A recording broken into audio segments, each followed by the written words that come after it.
All right, so get ready because we're diving deep into a mystery. Oh, a mystery. Yeah, buckle up. Okay. This one is going to take us from like the quiet streets of 1980s Yokosuka, Japan, all the way to Hong Kong, Okay. the Hazuki family incident.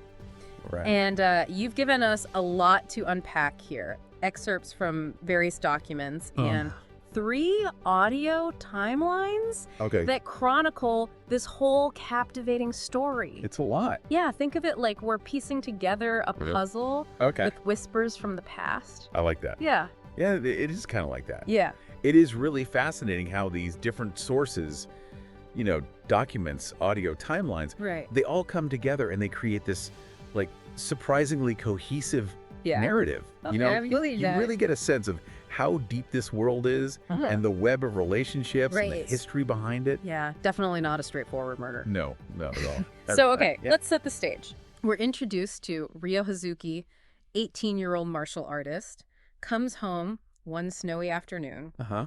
finds his father, Iwa Hazuki, murdered. Oh, no. Yeah, and the killer, a mysterious figure named Landi. So right off the bat, Talk about a rough start. yeah, rough start to a journey, for sure. Yeah, for sure. And it's interesting because the killer doesn't just, run away. Right. He demands a mirror Yeah. with a dragon design. Right. And then he vanishes. Like, come on, what is happening? Yeah, you're instantly... So many questions. Yeah, what's so special about this mirror? Yeah, What was Iwa Hazuki hiding? right. Yeah, you're instantly hooked. Yeah. Right, and this is where Ryo's investigation begins. Huh.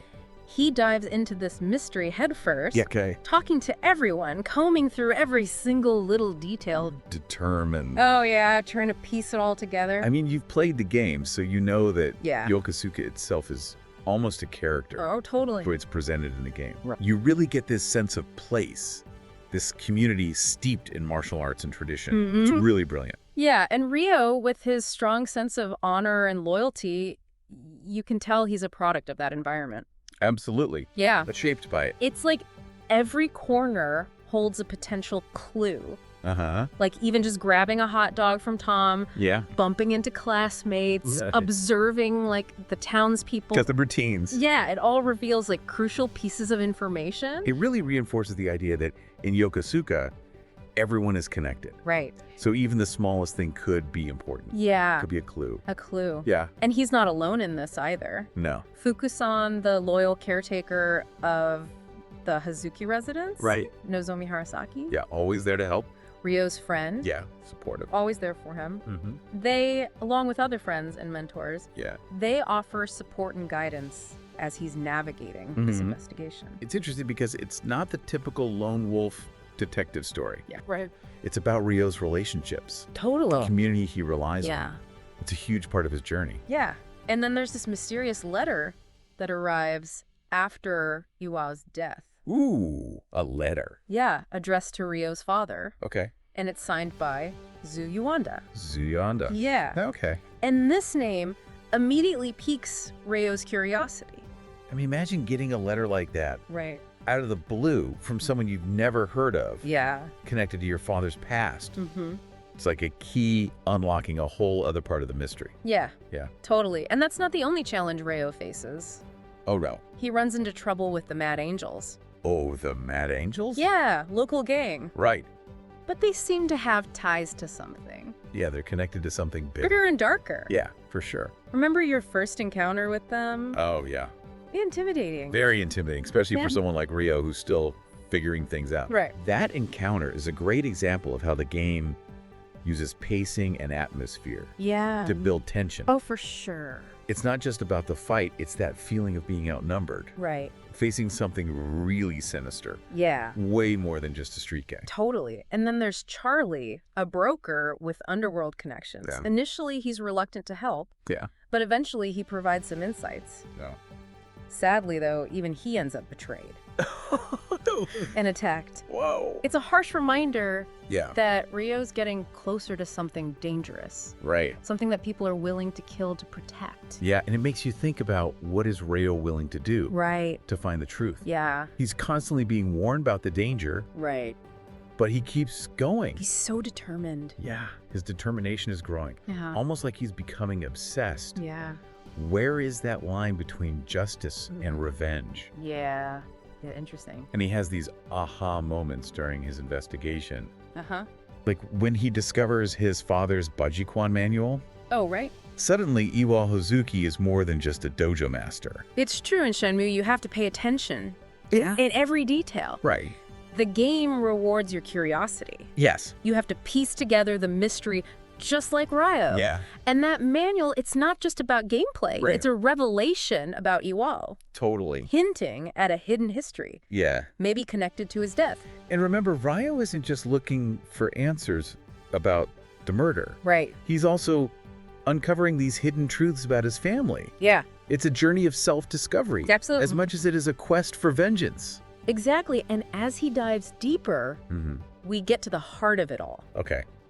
The mirrors. The mirrors. It turns out there's not just the dragon mirror that was stolen. Right? There's a second one. Oh. The Phoenix mirror. Okay, so 2 mirrors. 2 mirrors. Now this is where things get really interesting. Yeah. Think about mirrors. In mythology and folklore, Right. often represent duality reflections of the self, Yeah. even gateways to other worlds. Right. The Phoenix mirror, it's not just a random plot device. Yeah. It adds this whole layer of symbolism and mystery to the story. Yeah, and the fact that there are 2 mirrors Right.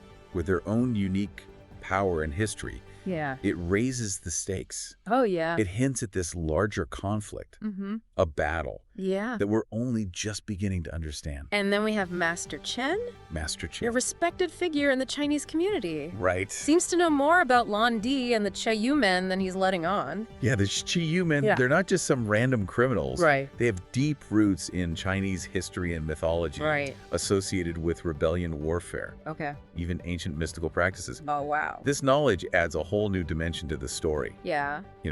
connecting it to this rich tapestry of culture and history. It's like you can feel Master Chen holding back, Yeah. maybe out of caution or fear. Mm-hmm. But he eventually reveals that Lan Di is a high-ranking member of the Chi-Yu men, Okay. and he warns Ryo about their intentions. So Master Chen is interesting because he's both knowledgeable Yes. and cautious. Uh-huh. He knows the danger, Yeah. but he still wants to help Ryo, Yeah. almost like he feels responsible. Yeah. It makes you wonder about his connection to Iwao. Yeah. What role did he play in all this? And then boom. What? Lan Di has left Japan for Hong Kong. Wow. So now we're going beyond Yokosuka. Yeah. This is international intrigue. Right. The stakes are even higher. Ryo's determination just solidifies. He's not giving up, Nope. even with the warnings. He's going. If we connect this back to the big picture, Yeah. it's clear that this isn't just about Yokosuka anymore. Right. It's expanding outwards, Yeah. pulling Ryo into this web of international intrigue. Yeah. The stakes are getting higher and higher. Yeah. It's like a ripple effect. What started as a personal tragedy Yeah. is now threatening to engulf not just Ryo, Right. but potentially the whole world. The whole world. Yeah. So we left off with Ryo heading to Hong Kong even after Master Chen tried to warn him. Yeah, you can really feel Master Chen's concern in those audio timelines. Yeah, he's worried. Yeah, he's not holding back. Yo, he's not. He really lays it all out Yeah. about the kind of world Ryo is stepping into. Right. Completely different from Yokosuka. Completely different. Yeah, he even asks Ryo directly, Yeah. like, do you really understand the risks? It's a good question. It is. He doesn't sugarcoat anything. No, the violence, the betrayal, even death. Yeah, it's a serious reality check. Totally. It really highlights the gravity of Ryo's decision, Mhm. the consequences he might face. Yeah, but Ryo's resolve doesn't waver. He's driven. Yeah, he wants answers. He says he can't just let his father's murder go unanswered. I can understand that. But it's deeper than just revenge. Right. He needs to understand why. Yeah, why his father was targeted. Exactly. It's about uncovering the truth. Yes, and this ties into a major theme Okay. that runs through all the Shenmue sources. What's that? The search for identity.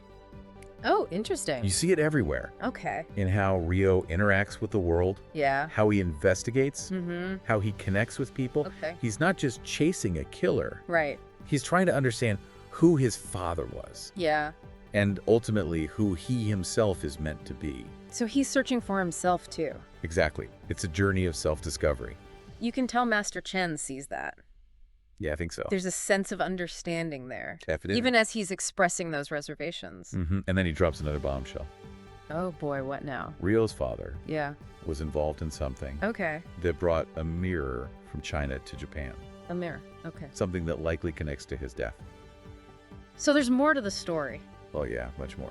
And there's this unspoken connection between Master Chen and Ryo's father. Right, like maybe Master Chen knows more than he's saying. Yeah, like maybe he was involved too.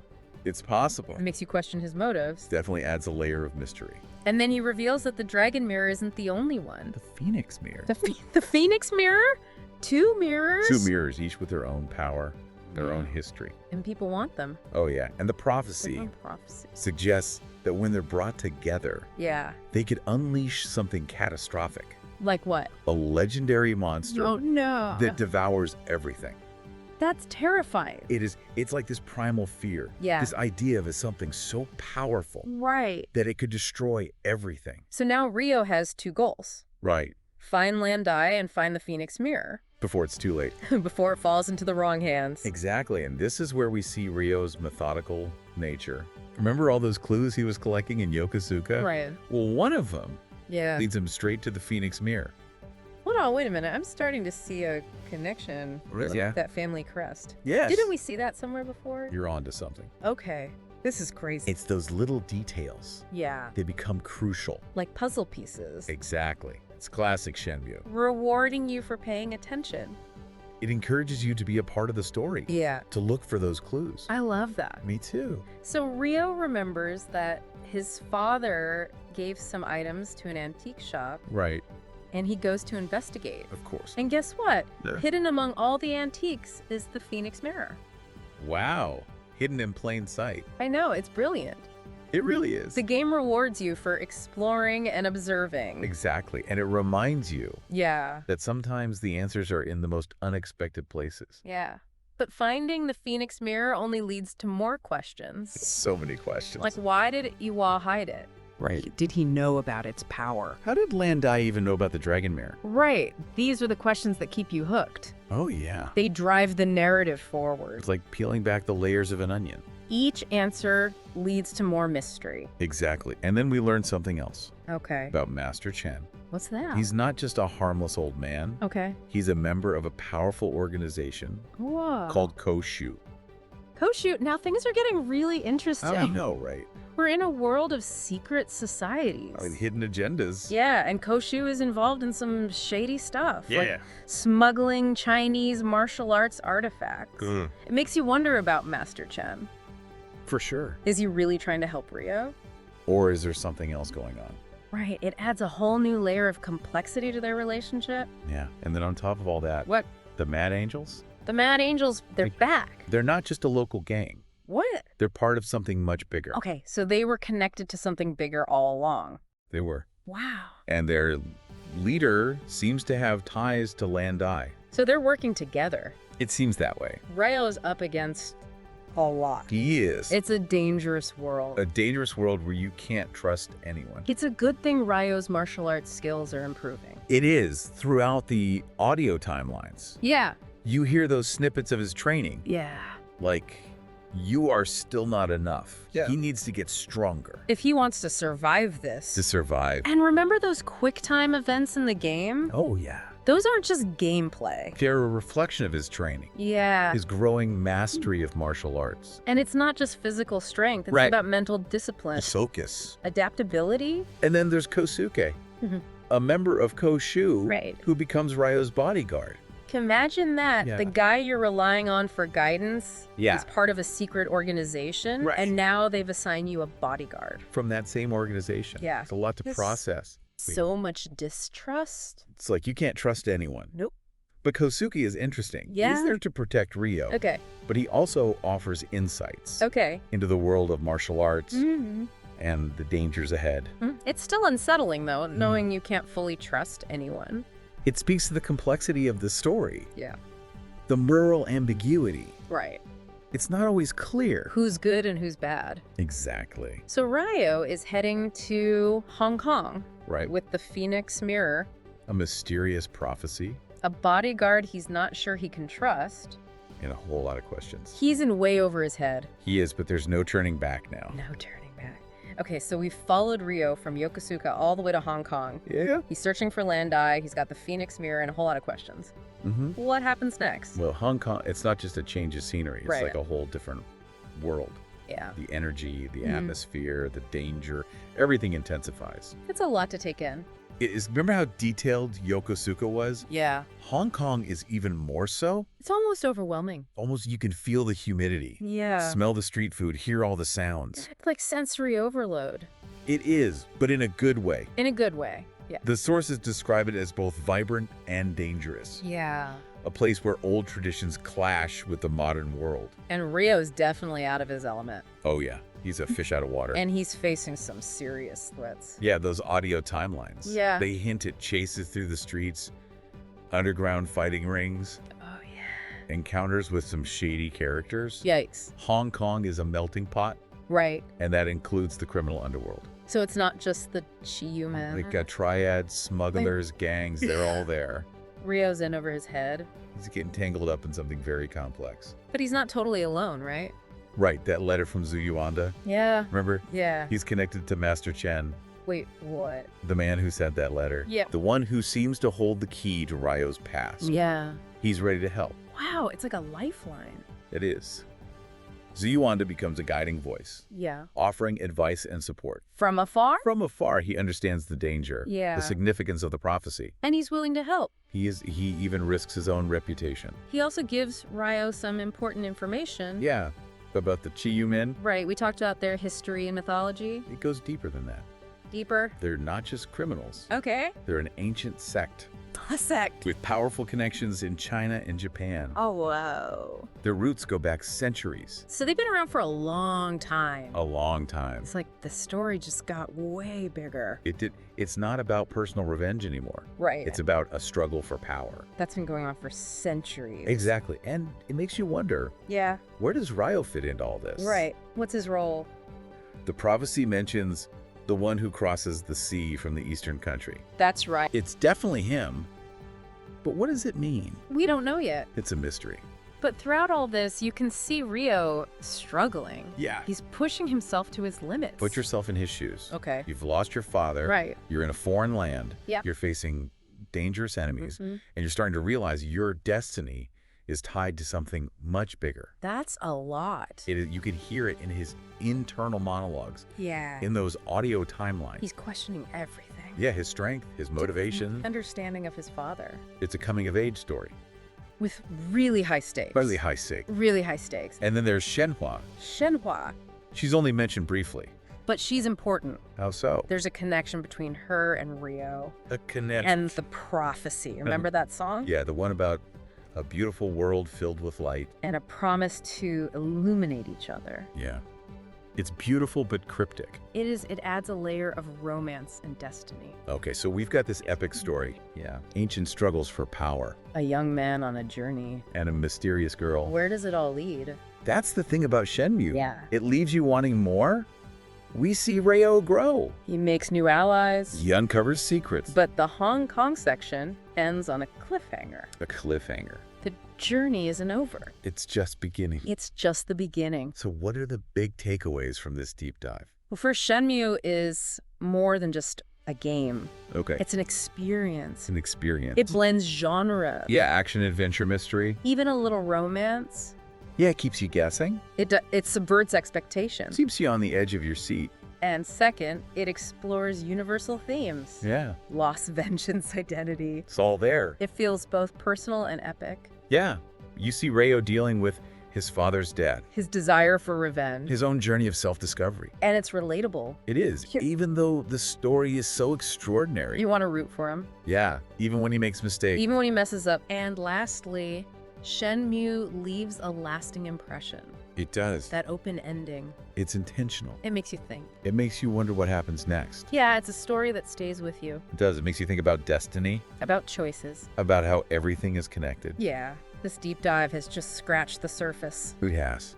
But hopefully it's given you a new appreciation for Shenmue. And the Hazuki family incident. What awaits Ryo next? What secrets are still out there? What role will he play? The answers are waiting to be discovered.